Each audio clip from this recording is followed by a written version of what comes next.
Comenzamos. Tema. Aprende a eliminar tus miedos e inseguridades. Primero que nada, ¿sabes cuál es tu interés fundamental y perdurable en la vida? Dejando atrás las respuestas confusas, y enfrentándote a la pregunta, directa y honradamente, ¿cuál sería tu respuesta? ¿La sabes? ¿No es acaso tú mismo? De todas maneras, esto es lo que la mayoría de nosotros diríamos, si contestáramos con honradez. Estoy interesado en mi progreso, en mi trabajo, en mi familia, en el pequeño rincón donde vivo, en conseguir una mejor posición, más prestigio, más poder, más dominio sobre los otros. Sería lógico, ¿no es verdad? Admitir para nosotros mismos, que ese es el principal interés de la mayoría. Yo primero. Algunos de nosotros diríamos que no es correcto interesarnos principalmente por nosotros mismos, pero, ¿qué es lo incorrecto en ello, excepto que rara vez lo admitimos con honestidad? Si lo hacemos, nos sentimos más bien avergonzados. Así es, pues uno está fundamentalmente interesado en uno mismo, y por varias razones ideológicas, o tradicionales, piensas que es incorrecto. Pero lo que uno piensa, no viene al caso. ¿Por qué introducir el factor de considerarlo equivocado? Eso es una idea, un concepto. El hecho es que uno está interesado en uno mismo de manera fundamental y perdurable. Puedes decir que es más satisfactorio ayudar a otro, que pensar en ti mismo. ¿Cuál es la diferencia? Si te das cuenta, sigue siendo interés en ti mismo. Si a ti te da mayor satisfacción ayudar a otros, estás interesado en lo que te produce mayor satisfacción. ¿Por qué introducir en ello un concepto ideológico? ¿Por qué ese doble modo de pensar? ¿Por qué no decir, lo que yo realmente quiero es satisfacción, sea en el sexo, sea en ayudar a otros, o en llegar a ser un gran maestro, o un científico, o un político? Es el mismo proceso, ¿no es cierto? Satisfacción en todas las formas sutiles o evidentes, es lo que deseamos. Cuando decimos que queremos libertad, la queremos porque pensamos que debe satisfacernos extraordinariamente, y desde luego, la mayor satisfacción es esta idea particular de la autorrealización. Lo que buscamos realmente es una satisfacción donde no haya ningún desagrado, ninguna insatisfacción.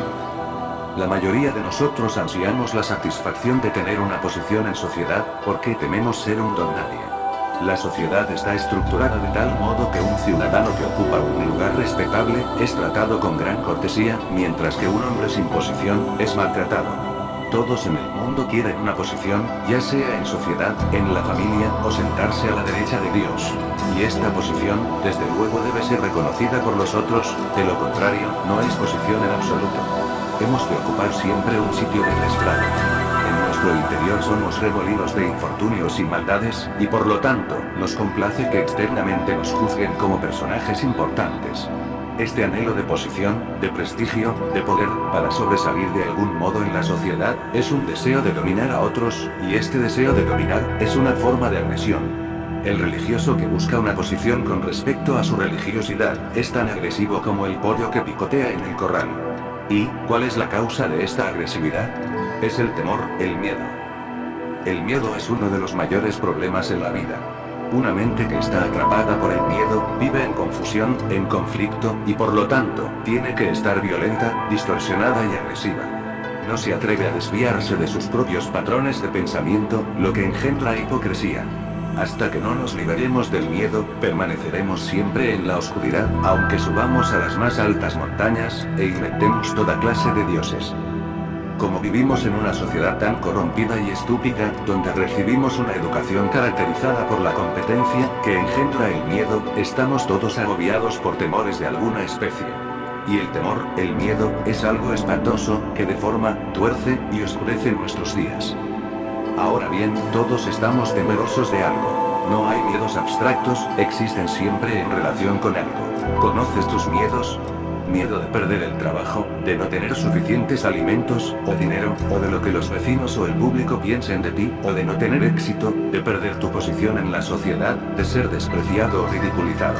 Temor al dolor y a las enfermedades, a ser dominado, a no saber nunca qué es el amor, o a no ser amado, a perder la esposa o a los hijos. Temor a la muerte, a vivir en un mundo que es como la muerte, de completo aburrimiento, de no vivir según la imagen que los otros han fabricado de ti, o tal vez, de perder tu fe. ¿Conoces tus propios miedos particulares? ¿Y qué haces con ellos? Huyes de ellos. O inventas ideas o imágenes para ocultarlos. Pero huir del miedo es solo acrecentarlo, agrandarlo. Una de las causas mayores del miedo es que no queremos enfrentarnos a nosotros tal como somos. Por lo tanto, tenemos que examinar tanto los temores mismos, como la red de escapes que hemos desarrollado para librarnos de ellos. Si la mente trata de vencer el temor, de reprimirlo, de controlarlo, habrá conflicto. Y el conflicto implica pérdida de energía. Entonces, surge la siguiente pregunta. ¿Qué es el temor, y cómo surge? Estoy preguntando qué es el temor, no a qué cosa le tengo miedo. Primero que nada, tú piensas de acuerdo con determinado patrón. Sigues ciertas creencias y dogmas, y no quieres que esos patrones de existencia sean perturbados, porque en ellos tienes tus raíces. No quieres que sean perturbados, porque la perturbación produce un estado de ignorancia, y eso te desagrada. Es que las teclas del cerebro han creado un patrón, y esas teclas rehusan crear otro patrón que puede ser incierto. Por lo tanto, el movimiento de la certeza a la inseguridad es el temor. En este instante, si estás totalmente atento con lo que te estoy diciendo, no tienes miedo. Nada te está ocurriendo, nadie te está quitando nada. Pero más allá del momento actual, hay una capa más profunda en la mente, que consciente o inconscientemente, piensa en lo que pudiera ocurrir en el futuro, o se preocupa de que algo del pasado pudiera sorprenderte. Así, estás temeroso del pasado y del futuro. El pensamiento interviene, y dice, ten cuidado de que no te vuelva a ocurrir, o prepárate para el futuro. El futuro puede ser peligroso. Tienes algo ahora, pero puedes perderlo. Puedes morir mañana, tu esposa podría abandonarte, quizás pierdas tu trabajo, puede que nunca seas famoso, o es posible que te quedes solo. Ahora toma tu forma particular de temor, míralo, y observa tus reacciones. Te pregunto, ¿puedes mirarlo sin ninguna reacción para escapar de él, sin justificarlo, condenarlo, o reprimirlo?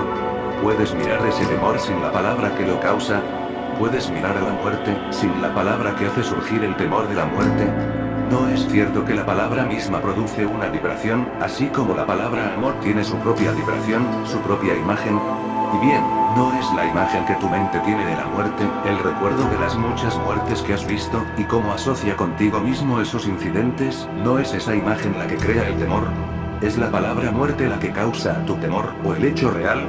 Si es la palabra o el recuerdo lo que causa tu temor, entonces no hay temor en realidad. Digamos que estuviste enfermo hace 2 años, y el recuerdo del dolor, de la enfermedad, persiste. Entonces la memoria actúa ahora, y dice, ten cuidado, no te vuelvas a enfermar de nuevo. De ese modo la memoria con sus asociaciones está creando temor, temor que no existe en absoluto, porque en realidad ahora tienes buena salud. Recuerda, el pensamiento crea en el tiempo la sensación de que tienes miedo, lo cual no es un hecho real. El hecho real es que estás bien. Pero la experiencia que ha perdurado en la mente como un recuerdo, despierta esta idea. Ten cuidado, no te enfermes de nuevo. Así pues, vemos que el pensamiento engendra una clase de temor, de miedo. Pero fuera de ello, ¿es el temor siempre el resultado del pensamiento? Y si lo es, ¿hay alguna otra forma de temor? Tememos a la muerte, pero esto es algo que va a ocurrir mañana, pasado mañana, con el tiempo. Hay una distancia entre lo que es y lo que será. Ahora el pensamiento ha tenido esta experiencia, has observado la muerte, y dices, voy a morir. El pensamiento crea el temor a la muerte, y si no lo hace, ¿hay en realidad algún temor? ¿Es el temor resultado del pensamiento? Si lo es, como el pensamiento es invariablemente viejo, también el temor es siempre viejo. Como hemos dicho, no hay pensamiento nuevo. Una vez se reconoce ya es viejo.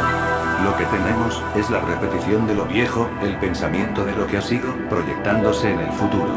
Por lo tanto, el pensamiento es responsable de que haya miedo. Eso es así, y puedes verlo por ti mismo. Cuando usted se confronta con algo inmediatamente, no hay temor. Solo cuando el pensamiento interviene, surge el temor.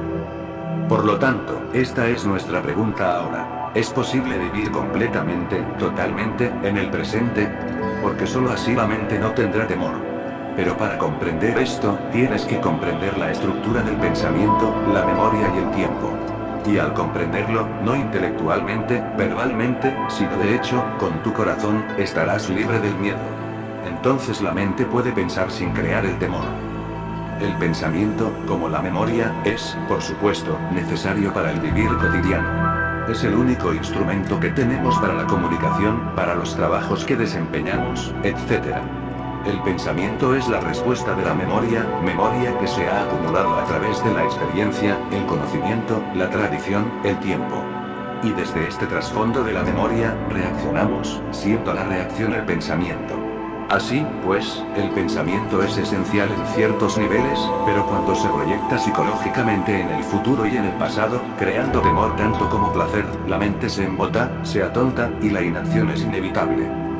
Ahora bien, ¿por qué piensas acerca del futuro y del pasado, en términos de placer y dolor, sabiendo que tal pensamiento crea el miedo? Una de las funciones del pensamiento es estar ocupado siempre en algo. La mayoría de nosotros queremos tener nuestras mentes continuamente ocupadas para evitar el vernos tal como somos. Tenemos miedo de sentirnos vacíos. Tenemos miedo de observar nuestros temores. Conscientemente puede que te des cuenta de sus temores, pero en los profundos niveles de tu mente, ¿te das cuenta de ellos? ¿Y cómo vas a descubrir los temores secretos, los que están ocultos? ¿Puede el miedo ser dividido en consciente y subconsciente? Esta es una pregunta muy importante. El especialista, el psicólogo, el analista, han establecido el miedo en capas profundas y superficiales, pero si sigues lo que dicen los psicólogos, estarás entendiendo sus teorías, pero no estarás comprendiéndote a ti mismo. Tú no puedes conocerte siguiendo a Freud o a Jung. Las teorías de otras personas no tienen ninguna importancia. Ahora bien, hay solamente un deseo, tu deseo. Los objetos del deseo cambian, pero el deseo es siempre el mismo. De igual modo, solo hay miedo. Tú tienes temor a toda clase de cosas, pero hay un temor solamente. Cuando te das cuenta de que el miedo no puede ser dividido, que es un simple movimiento que se manifiesta de diferentes modos, y cuando ves el movimiento, y no el objeto al cual ese movimiento se dirige, entonces te estás enfrentando a tu inmenso problema. ¿Cómo poder verlo sin la fragmentación que la mente ha cultivado? Solo hay un temor total, pero ¿cómo puede la mente que piensa fragmentariamente observar este cuadro completo? Vivimos una vida fragmentada, y solo podemos ver ese temor total a través del proceso fragmentario del pensamiento. El proceso completo de la maquinaria del pensar consiste en romper todas las cosas en fragmentos, por ejemplo digo, te amo, o te odio. Eres mi enemigo, eres mi amigo. Mi trabajo, mi posición, mi prestigio, mi esposa, mi hijo, mi país y tu país, mi Dios y tu Dios, todo es fragmentación del pensar. Así el pensamiento mira el estado total del temor, o trata de verlo, y lo reduce a fragmentos. Por lo tanto, vemos que la mente puede mirar este temor como una totalidad, solo cuando cesa la acción del pensamiento. Puedes observar el miedo sin ninguna conclusión, sin ninguna interferencia del conocimiento que has acumulado acerca de él. Si no puedes, entonces lo que observas es el pasado, no el temor. Y si puedes, entonces estarás observando el temor por primera vez sin la interferencia del pasado. Puedes observar solo cuando la mente está muy quieta, así como solo puedes escuchar lo que alguien está diciendo si tu mente no está dialogando consigo misma en torno a sus propios problemas y ansiedades. Te pregunto, ¿puedes en la misma forma mirar tu temor sin tratar de analizarlo, sin traer su opuesto, el valor? ¿Realmente mirarlo y no intentar huir? Cuando tú dices, debo controlarlo, debo deshacerme de él, estás tratando de escapar. Puedes observar una nube, un árbol, o el movimiento de un río con una mente bastante serena, pero observarte a ti mismo es mucho más difícil, porque ahí las exigencias son tan reales, las reacciones tan vivas. Por eso cuando estás directamente en contacto con el temor o la desesperación, la soledad o los celos, o cualquier otro estado desagradable, te pregunto, ¿puedes mirarlo de manera tan completa, que tu mente esté lo suficientemente serena para poder verlo? Si simplemente miras los detalles del temor, o tratas de luchar con tus temores uno por uno, nunca llegarás al problema esencial, que es comprender totalmente tus miedos. Comprender algo tan vital como es el temor, requiere una mente y un corazón que sean extraordinariamente sutiles, que no lleguen a conclusiones. Entonces si lo observas, estás con él, y esto no forma un día entero, sino quizá un par de minutos para conocer la naturaleza total del miedo. Si estás con él completamente, es inevitable que te preguntes, ¿quién es la entidad que vive con el temor? ¿Quién es el que está observando todos los movimientos de las distintas formas de temor, y a la vez dándose cuenta del hecho esencial del temor? ¿Es el observador el pasado, o es una cosa vital? ¿Cuál es tu respuesta? Contéstate a ti mismo. ¿Eres tú, el observador, una entidad muerta que observa una cosa viva, o eres tú, una cosa viva que observa a otra cosa viva?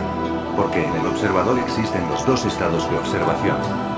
El observador es el censor que no desea tener miedo. El observador es la totalidad de todas sus experiencias sobre el miedo. Por lo tanto, el observador está separado de esa cosa que él llama temor.